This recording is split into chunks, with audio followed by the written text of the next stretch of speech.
Alright, well, my name's Michael Sonley. I live at 224 Sandringham Road, Cleethorpes. And I've lived here for, I think it's about 35 years at the moment. How long did you work at the Grimsby Ice Factory? I think I worked there, I think it's 24 years. Mm-hmm. I think it closed a year before I was going to get me watch, like, you know. Oh, So did you? I was a little bit unlucky there, like. Oh, you never got your watch? No, it's 20, no, I think that was a year to go, like, you know, and I just missed out on that because it closed. What year did you start there? I think 68. 1968 I started, after leaving Cleethorpes Zoo, like, you know. Well, I've been on demolition for a couple of years, like, as well. So what was your job? Well, to start, I was just a labourer at the start, like, and then I got transferred to crane driving, which was more or less semi-skilled. And then I finished up as a foreman rigger at the finish. Right, so could you describe what being a crane driver meant and then what being a rigger meant? Well, the crane driving was picking all the ice up and tipping the ice. And then the rigging part of it was lifting all the motors out when they broke down for the fitters to repair them.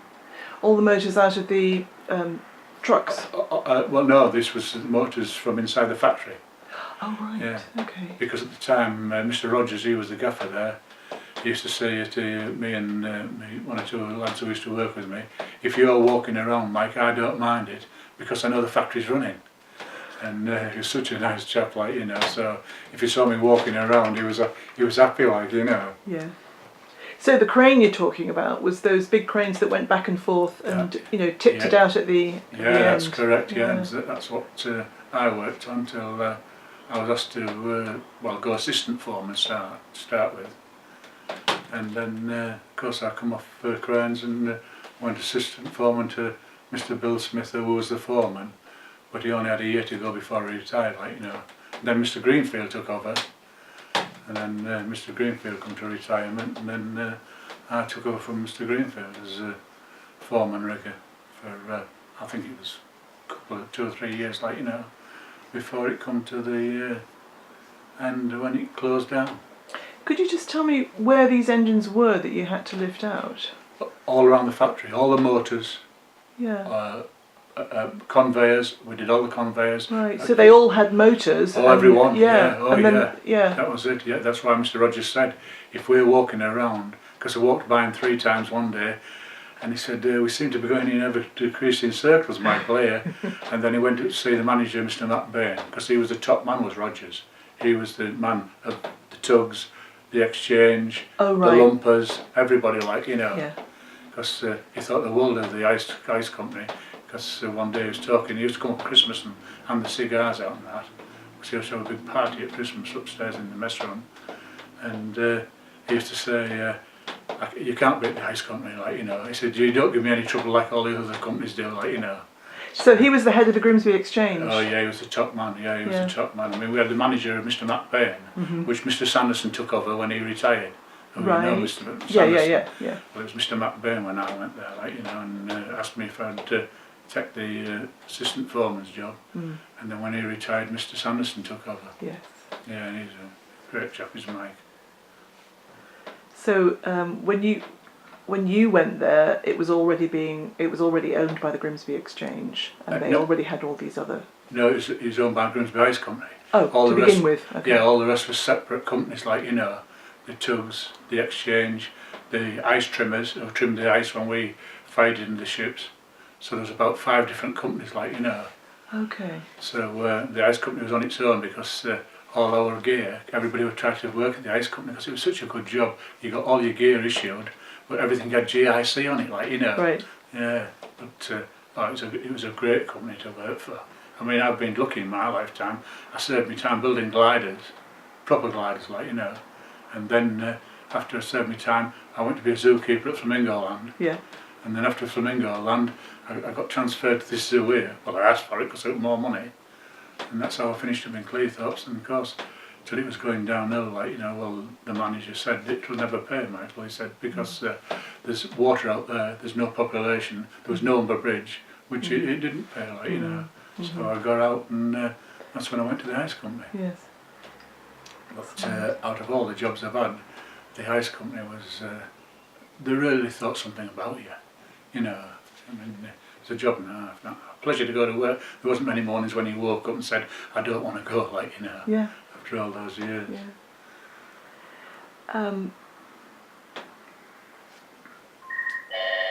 So could you tell me a little bit about the Grimsby Exchange and how it went on from the ice factory? Yeah. Well, as soon as it left the factory, up the conveyors, into the ice chutes, straight into the ships, and there was 4 trimmers, ice trimmers, employed by the Grimsby Exchange, and they used to trim the ice into the pounds like, and each trawler, I mean, in the North Sea would take 40 to 50 tonne, deep waters would take 120 tonne of ice, each trawler. So they used to just trim the ice, like, you know, and there's 4 trimmers to each, there was 4 gangs to each spout, like, you know, and so that's pushing it in the right direction. that's it, yeah, you filled each pounds of the ship, like, you know, one side to the other so it didn't overbalance, like, and that's how the ice trimming took part, like, you know. So how long did the ice last? How long was a trip? Well, 28 days deep water. Right.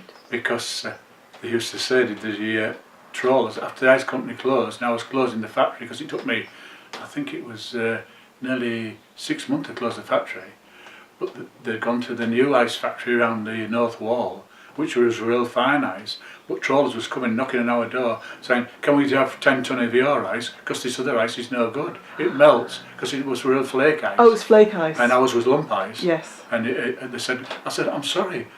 And they'd never believed me. They said, go on, just give us 10 tonne of ice, will you?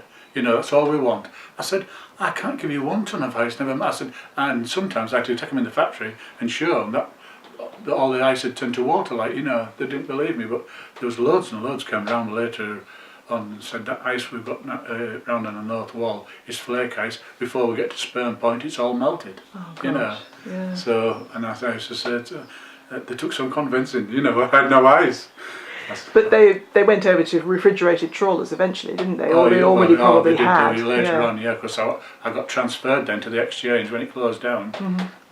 I mean, it closed down in September, and I think it was in January when Mr. Harrison came, and he kept coming saying to me, how long are you going to be now, Mike? I said, because they gave me 2 gentlemen to close it down. I had to get rid of all the water, because Legionnaire's disease, and I say I was there for 6 months.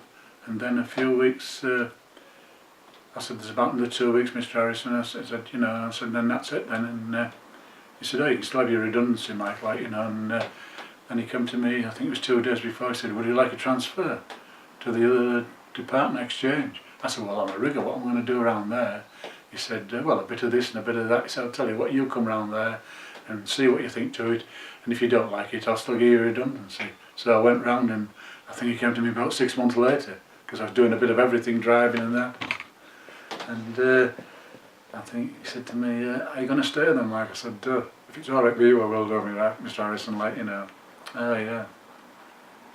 So what was involved? You were in the ice factory on your own with 2 helpers for 6 months, and what were you actually doing when it closed down then? The first thing we actually had to do was get rid of the ammonia as well out of the system. So we got rid of the ammonia, cleared that, and 1 or 2 other jobs that we had to do and all that.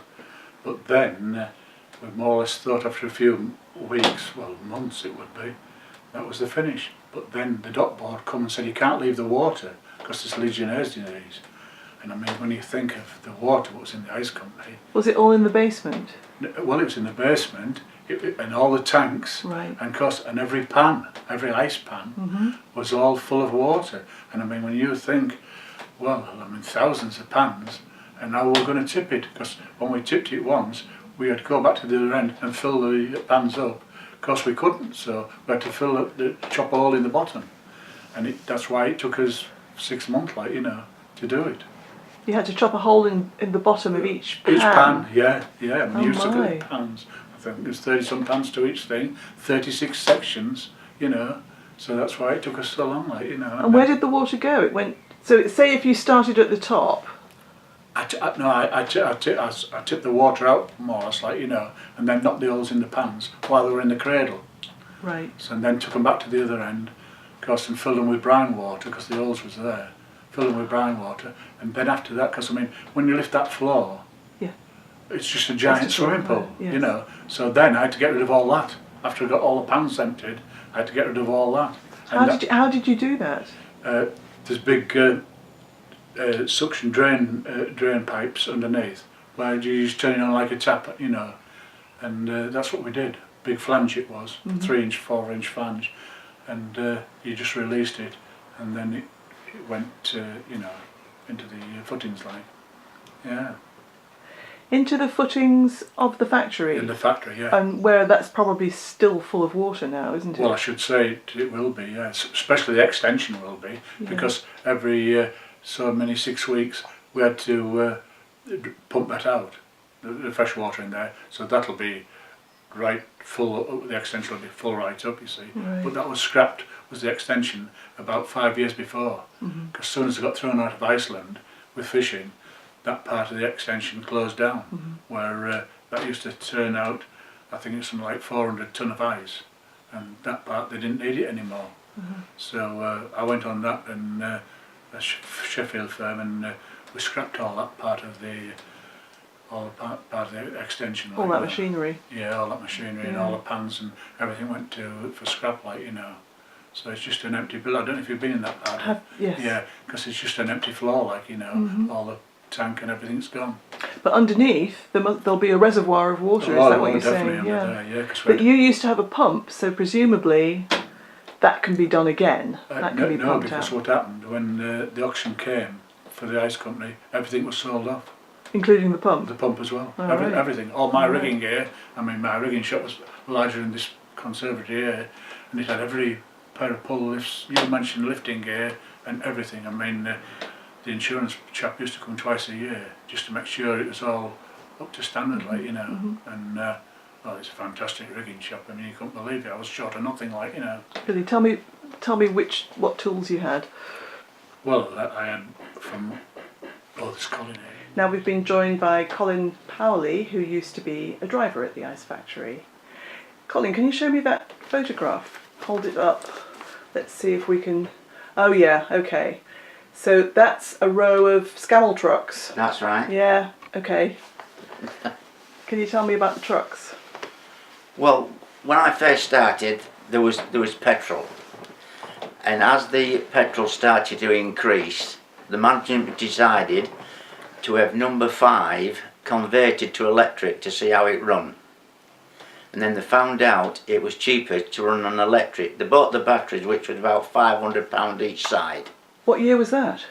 I should say about 1957 to 58. 500. You could buy a house, Exactly. couldn't you? Yes. For £500. Yeah.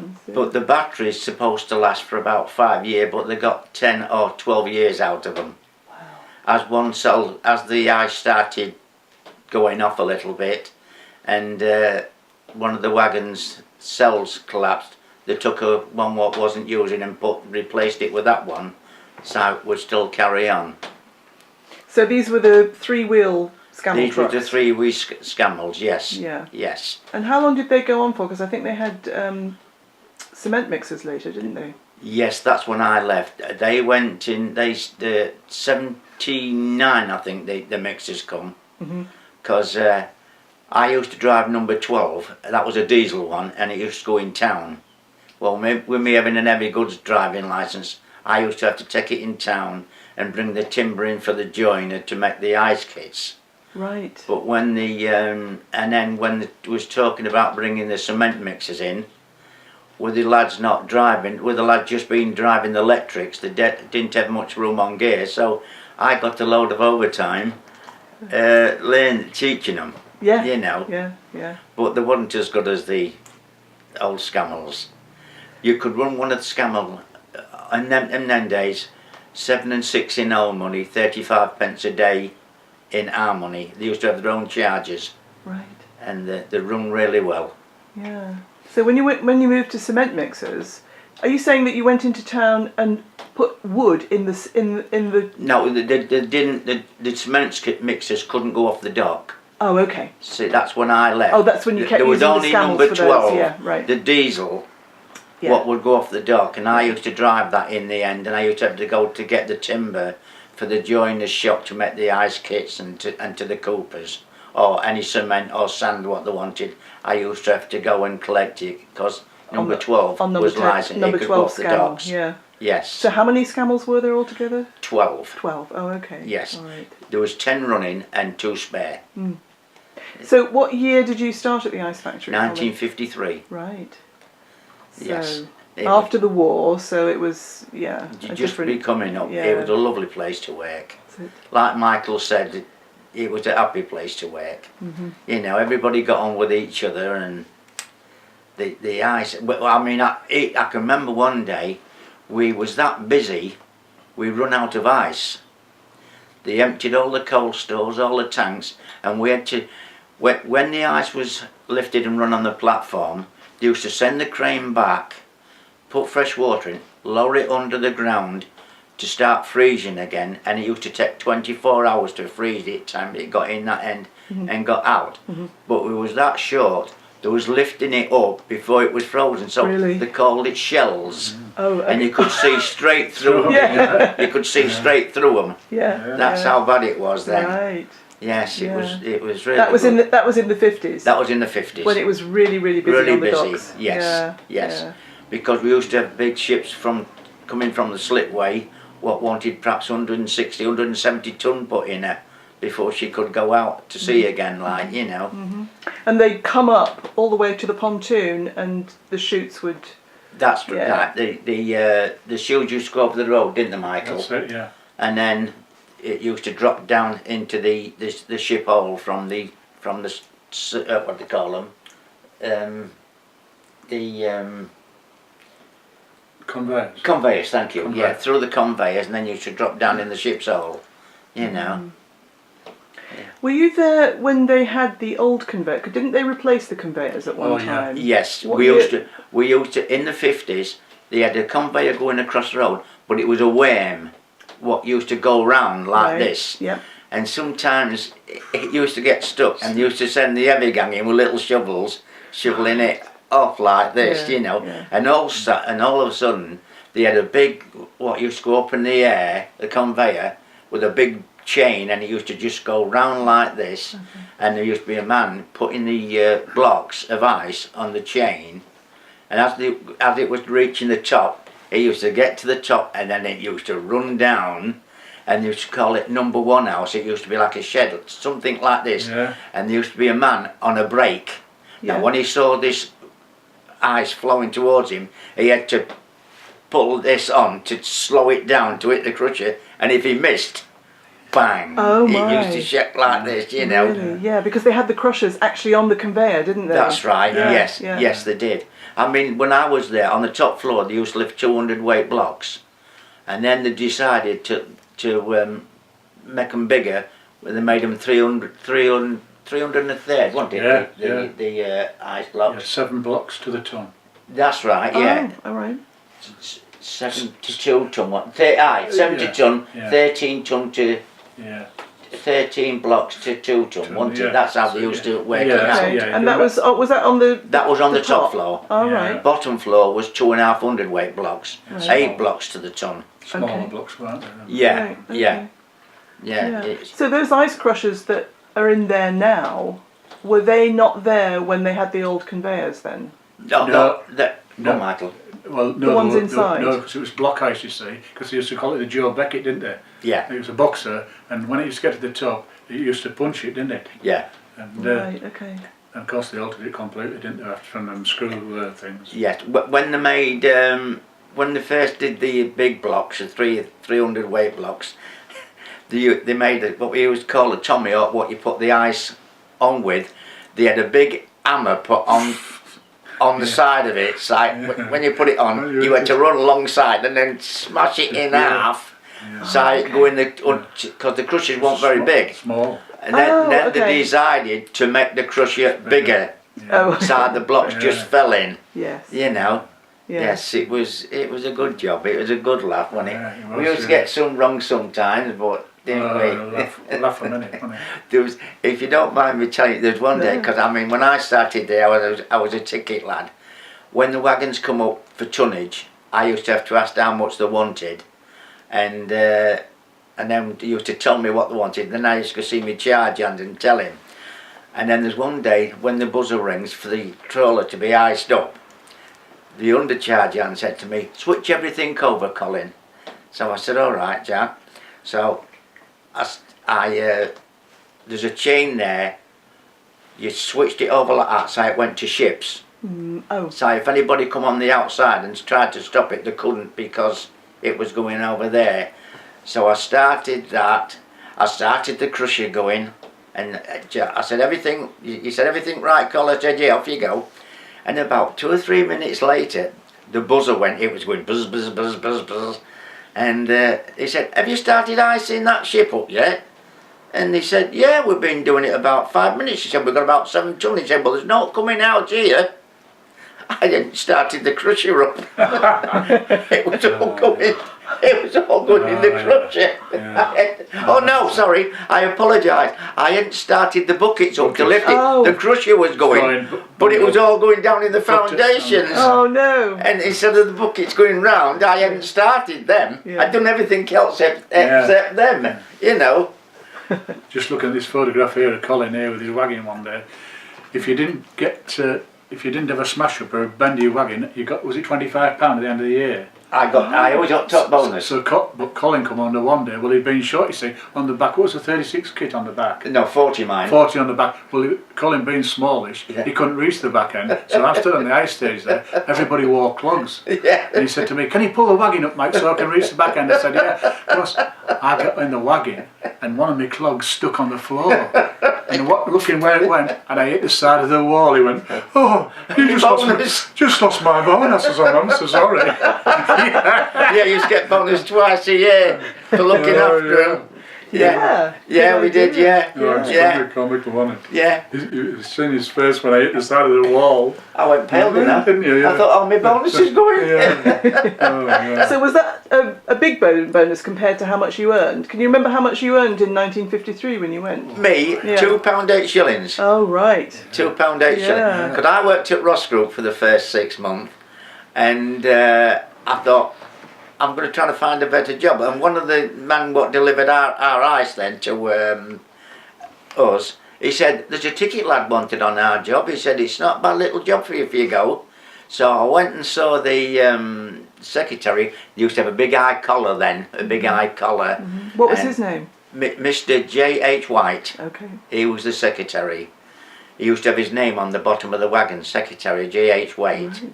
And I went in there and I called him sir, and he said, "How old are you, son?" I said, 15 and a half, sir.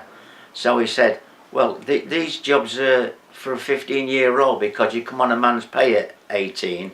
Oh, I said, "All right then, I'm sorry." And he said, "Oh, just a minute." He said, "When are you 18? When are you 16? I said, "October the 5th, sir." He said, "Right." And with that, he went to this big safe, opened the safe, how it goes, and he gave me a book. He said, "Before you start, you've got to have a medical. Take it to the River End. There's a doctor, I think it was Dr. Green then. He said he'll test your eyes, your chest and your ears. And he said it'll cost you 7 and 6 and I'll give you the money." Well, I passed. And then this was on the Friday, and then I started there on the Wednesday morning because that's when the week started. Oh, the week started on Week Wednesday. started on a Wednesday morning and interesting. finished Tuesday night. Right. Yes, you know. I've still got a load of clocking on cards what we had at home, what we used to yeah. clock on. Have you? I'll give you yours, didn't I, Michael? I had to destroy them all, me. I mean, what's happened, about 7 or 8 years before the ice company closed, we all came off the clock and had to do a timesheet. So when the ice company closed, well, I had Paul Cookson with me, and I went upstairs and I said, "What about the clock cards?" I said, "They're here for 20 years. I mean, what, 130 blokes?" Yeah. For years and years and years. There were stacks, thousands and big tubs. We started Yes. burning them in the backyard, Oh. and my mate was burning them. He said, "You grabbing devil." I said, "What?" He said, "I'm looking at your clock cards." He said, "You've got more money in overtime and adding wages because you're doing 78 on you. You couldn't Yeah. leave the job, like, you know." No, And no. he said, "I can't believe it. the overtime you've got, Mike. I said, Yeah, I said, that's what it was like in them days, like, you know. Yeah, and then of course when I come then I got from £2 and my wages finished at £4 8 shillings when I was a ticket lad. Then I come on full pay, and I think that was £9 a week then, wasn't it? Right, yeah. That was £9 a week. In about 19. Let's have a look. 57. Yeah. 57. My wages come. Then I had to leave because I had to go in the army, national service. But we had smashing gaffers. Oh, yeah, Mr. Rogers, A1. Really? He was a fighter pilot in the war.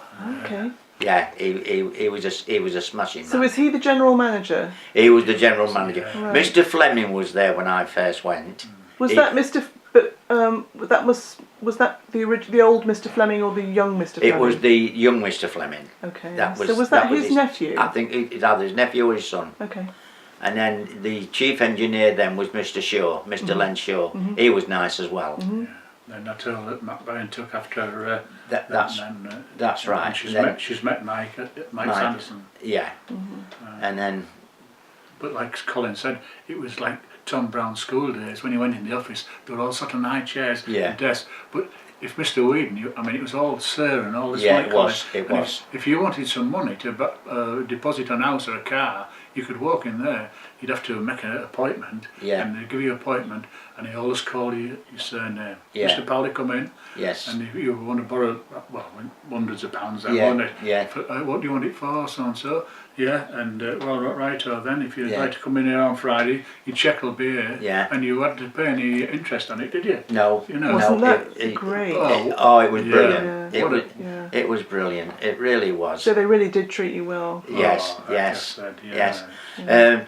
The manager, because I worked outside, delivering ice to the fish merchants, and you could get what fish you wanted then, Yeah. And Mr. Rogers used to come to me. He says, "I've got some people coming over on, we'll say Friday, Colin. Can you get me any place in Addock?" I said, "Yes, sir, of course I will." See, I still called him sir, even though I was getting on respect, I think. Yeah, Well, I'd been was. from school, wasn't it, Yeah. Michael? Well, it was. He was a gentleman. And I said, "Where would you like it?" He said, "Can you put it in the back of the car?" So I went and got him 6 pieces of haddock, what he wanted, and 6 nice pieces of plaice, laid them in the back, and he used to take them home, And then on a Christmas we used to have a bit of a do in the cafe, didn't Just been we? saying about that, yeah. And right. we used to have, was it mince pie? Yeah, and he'd bring cigars in. Yeah, and he Mr. used to Rogers. wait. Yeah, he used to wait for me coming up, and he used to get straight. Here, then he said, "Get this down, you didn't he?" The little. Gentleman. He really was. He really was. I was just saying earlier on, when I said he was the gaffer of everybody, the exchange, the lumpers, He was. the Yeah. trimmers, Yeah. and I said when he used to come up there, he used to say, if all the companies was just like the ice company, it runs itself. It I never does. have any trouble with the ice company, Yeah. didn't they? Yeah. I just wish when you see it in the paper calling it the ice factory, I wish they'd call it the ice company, Yeah, because because it was. that's what it was. Yes. It was. Yes. It used to say on the Great Grimby Ice Company. yeah. Yes. It was only called the Ice Factory Factory. when that. Well, I'm not going to mention it. The other firm took over. Oh yeah, Mr. Because Harewood. I don't like. I No, didn't. they couldn't get on with him. could No, I couldn't get on with him. That's why I left. We never saw right. Well, I was shop steward there for 14 years. Oh, tell me about that. What sort of did you make any advances for Yes, the we labour relations and things? yes we got on quite well, Mr. Rogers and I. He got us.